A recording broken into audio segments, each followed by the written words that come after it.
If nothing else, Friday the 13th does a great job of both making you feel weak or powerful, depending on which side you're on. Playing as a camp counselor on the run from horror icon Jason Voorhees, almost every move in Friday the 13th could be your last. One sloppy mistake, say slamming a door shut, a frightful gasp, or testing your flashlight in a moment of panic, is all it takes for Jason to quickly pinpoint your location and move in for a kill.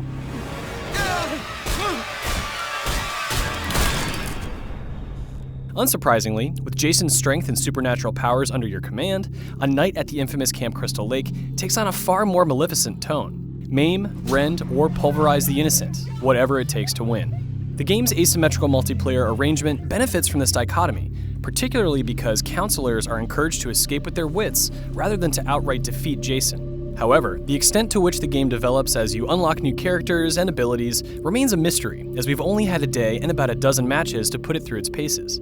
As such, our full review will come in the near future, once we've had the chance to explore the extent of the game's maps, characters, and the multiple ways you can fight back against the formidable slasher, Jason. Jason, my boy, do you know what your gift is? Some things, however, are immediately clear. It doesn't take long for the hunter versus hunted dynamic to take hold, but there are also plenty of telltale signs right up front that Friday the 13th could benefit from ongoing development and future updates. Facial animations are often laughable, abrupt and cartoony in a way that feels at odds with the ever-present sense of dread you feel with Jason nipping at your heels. It's not clear whether this was done unintentionally or for comedic relief. The most egregious example of this is in the opening cutscene, which happens to be the same from map to map, save for backdrop adjustments. Chad, the game's version of the blonde moneybags archetype from the movies, has a face that contorts like a surprised character from a low-budget 90s CG cartoon, stiff and otherworldly. There are also plenty of mistimed and misdirected animations that occur when sprinting around camp and performing tasks such as opening and closing windows. Characters may face the wrong way, or get caught in a stuttering loop.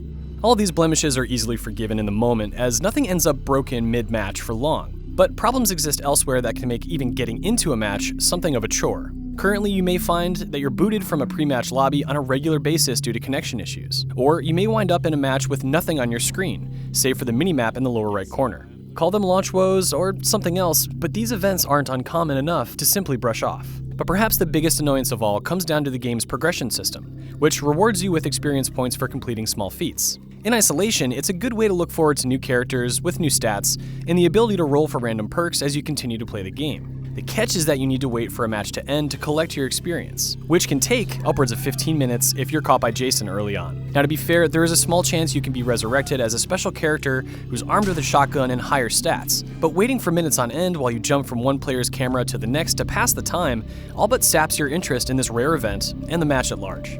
We will unfortunately have to put up with this as we continue to test Friday the 13th servers, but the hope is that the more we play, the better survivors we become and the less downtime we'll have to endure.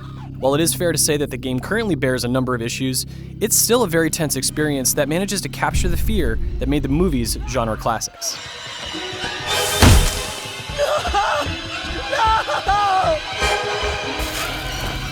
It would be a stretch to call Friday the 13th the game a classic in the making, but it definitely has something going for it beyond its hockey mask wearing murder man. How that fits into the overall picture remains to be seen, so check back in the coming days for our full review.